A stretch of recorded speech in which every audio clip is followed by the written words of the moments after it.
Started in Aarhus 25 years ago, 25th season of Svalegangens Dukketeater, which is the only toy theatre or paper theatre which performs professionally in Denmark.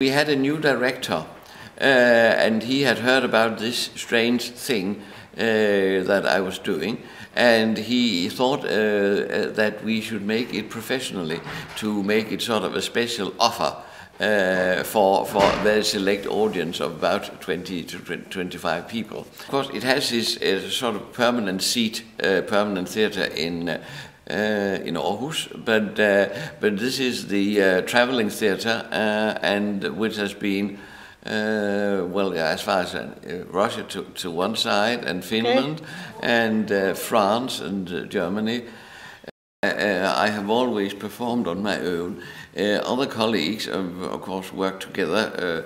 The ideal thing is, of course, that there's one on either side of the theatre. But I've always been working on my own, so this is what I keep on doing. And this is of course defines certain things you can do and certain things you can't do, or you would need sufficient time and space to do certain things, which could have been easier to do if you if there was one on either side of the theatre. But this is how it is. Several contemporary artists who have made the sets and characters for the productions, and of course the theatre concert, Mother Tell Me More, being very much a case in point. I have been trying to extend the scope of the toy theatre away from the traditional naturalistic staging to more experimenting on trying to create a new imagery, and so to explore the possibilities of this small square space. I work together with a band which is called Undertow, and I put it to them what they would like to play, which songs or which songwriter they would like to perform, and they came up with the name of Syd Barrett. He was the first guitarist in Pink Floyd and a singer-songwriter. He was only there for very few years, but he really made an impact on not only on Pink Floyd, but also on a lot of other musicians by his way of writing, by his way of making music. Well, it starts with those two children, Syd and Emily, and Mother is telling them a story, first about the king and then about the gnome, and then they grow up, and Syd is in love with Emily, and she probably doesn't notice him, and he has this idea of them growing old together, playing dominoes, which is just a vision, a wishful thinking, a bit like when I'm 64.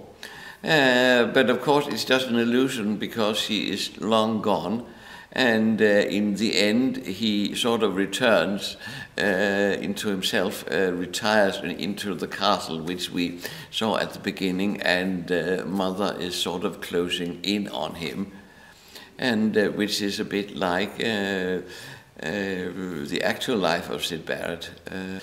There's a sadness and a longing, certainly in that's the prevalent mood, I'd say.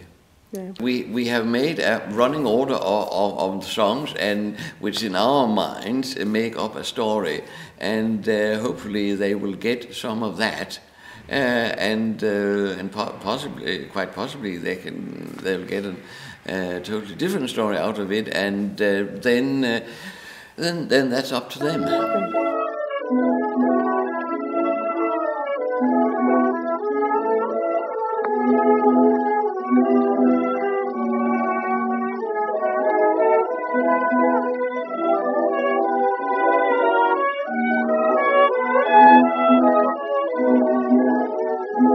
Really covers quite a wide range, and which is have been the intention, and not least to prove that it's not just toy theatre, toys for children and family entertainment, but it is also a theatre in its own right,